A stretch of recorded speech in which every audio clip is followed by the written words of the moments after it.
ఆవిడ చూపు ఎక్కడ పడుతుందో అక్కడ పడిన ఉత్తర క్షణంలో ఇక అలా ఇలా ఉండదు, ఇక ఐశ్వర్యం.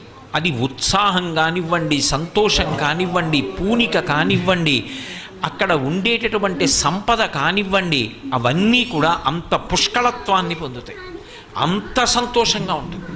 అందుకే ఆవిడ చూపులలోంచే అంతటి అనుగ్రహ ప్రసరణం చేసింది. అందుకే ఐశ్వర్యం ఎక్కడి నుంచి ఇస్తుంది అంటే ఆమె యొక్క చేతిలోంచి ఇస్తుంది అని చెప్పడం సాధ్యం కాదు. అందుకే లక్ష్మీ కటాక్షము అంటూ ఉంటారు. ఆవిడ చూపు పడితే చాలు, ఒక్కసారి అలా ప్రసన్నంగా చూసిందా, ఇక అక్కడ ఎంత ఐశ్వర్యం ఏర్పడుతుంది అనేటటువంటి దాని గురించి చెప్పడం ఎవరికీ సాధ్యం కాదు. అయితే మీరు ఒక్క విషయం జ్ఞాపకం పెట్టుకోవాలి, నేను ఐశ్వర్యము ఐశ్వర్యము ఐశ్వర్యము అన్న మాట వాడుతున్నప్పుడు కేవలము నేను సంపద గురించి మాట్లాడుతున్నాను అని మీరు